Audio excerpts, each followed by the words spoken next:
अलावा कुछ नहीं हो सकता। इससे बड़ा सम्मान कुछ नहीं होता। तो सब आपके घर में शामिल है और केसीआर साहब भी बहुत बहुत दर्द और बहुत बहुत दुख महसूस करे और मैं भी आपसे कहने को सबको उम्मीद भी जाए केसीआर साहब हमसे कुछ भी अगर हो सकता आपके लिए क्या करना क्या बोलना कोई भी चीज़ सुनना सकती है। बहुत बड़ी बात है। अपनी उम्मीद तो और लिमिट रहता था तो हमारे साथ कम से कम 4-5 घंटे हमारे साथ ही थे।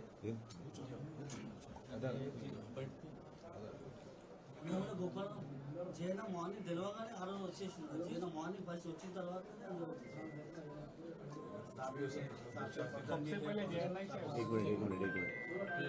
कोई भी मदद चाहिए यहाँ पे भी कुछ भी हमारे देश में रहेंगे आपके आपसे बुलाए तो पार्टी जाने के बाद मेरे साथ तो रहेंगे बेटा चांसेस नहीं है जब भी बुलाएंगे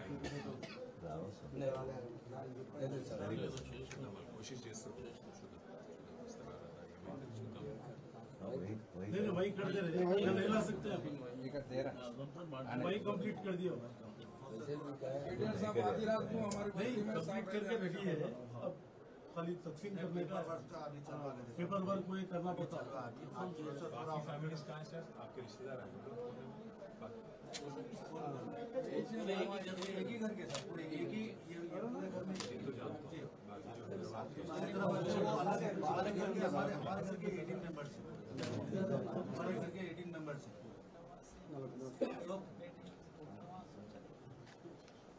अमेरिका में बच्चा है उसकी 2 बच्ची हम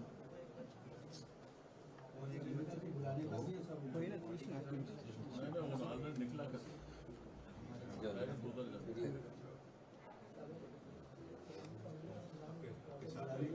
कुछ भी हो सका कोई भी खिदमत कुछ भी लीजिए मेरे साथ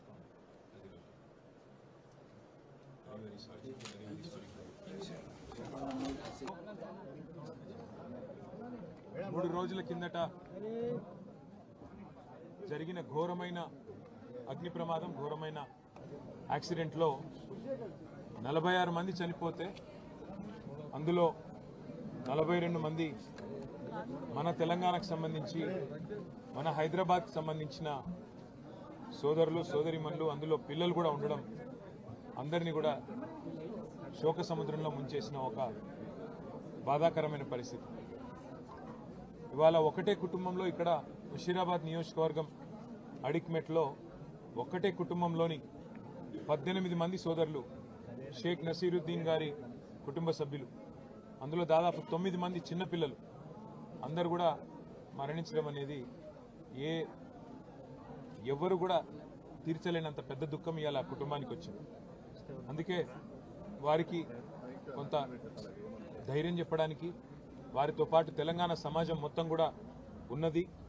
మేమందరం కూడా మీ బాధలో మేము కూడా ఉన్నాం, మీ బాధను మేము కూడా అనుభవిస్తున్నామని వారికి చెప్పడానికి, అట్లాగే వారి కుటుంబ సభ్యులు ఎవరైతే ఇవాళ సౌదీ అరేబియా పోయారో వారికి బాసటగా నిలబడడానికి మా బృందం కూడా ఒకటి సౌదీ అరేబియా పోయింది.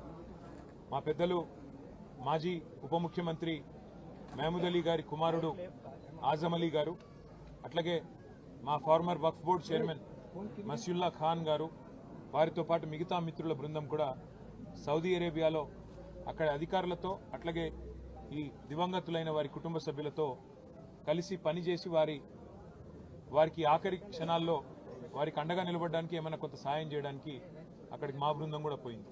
ఇవాళ వారి కుటుంబ సభ్యుల్ని ఇక్కడ పరామర్శించి వారికి ఏ రకమైన సహాయం కావాలి అన్న మా స్థానిక నాయకత్వం, మా ముఠా గోపాల్ మా ఎమ్మెల్యే గారు, అట్లాగే మా పెద్దలు మహమూద్ అలీ గారు, మా శ్రీనివాస్ యాదవ్ గారు, మేమందరం కూడా మీకు అండగా ఉన్నాము, మేమందరం కూడా మీకు అండగా నిలబడతాము. భవిష్యత్తులో కూడా, ఈ రోజే కాదు భవిష్యత్తులో కూడా మీకు ఏం అవసరం ఉన్నా కూడా పార్టీ ఉంటుంది, కేసీఆర్ గారు మమ్మల్ని అందరినీ పంపించారు మీ దగ్గరికి అని చెప్పి ఈరోజు వారి దగ్గరికి రావడం జరిగింది. వారు చెప్పింది ఒకటే, అన్న ఈ దుఃఖ సమయంలో మా కోసం ప్రార్థనలు చేయండి. ఈ శుక్రవారం అన్ని మసీదులలో కూడా ఆ చనిపోయిన వారి కోసం వారికి ఆత్మ శాంతించాలని చెప్పి ప్రార్థించండి అని మాత్రమే అడిగారు, మమ్మల్ని ఏమీ అడగలేదు. సరే అక్కడ కొంత సాయం చేయండి, ఎంబసీ అధికారులతో మాట్లాడండి, తొందరగా ఏమైనా ఒకవేళ తేగలిగితే మిగతా భౌతిక కాయాలు అలాంటివన్నీ చేయగలిగితే చేయండి, లేదంటే అక్కడే అంతిమ సంస్కారం చేసే అవకాశం అక్కడే ఉంటే అక్కడే జరిగే విధంగా అధికారులతో మాట్లాడండి అని చెప్పారు. తప్పకుండా మా పార్టీ తరఫున మా గౌరవ ఎంపీలను కూడా మేము కోరుతాము.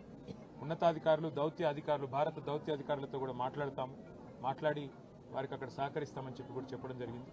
వారి ఆత్మలు శాంతించాలని, చనిపోయిన వారి కుటుంబ సభ్యులు ఎవరైతే దివంగతులైన వారు, ఇంత పెద్ద దుఃఖం ఎవరికి రాకూడదు.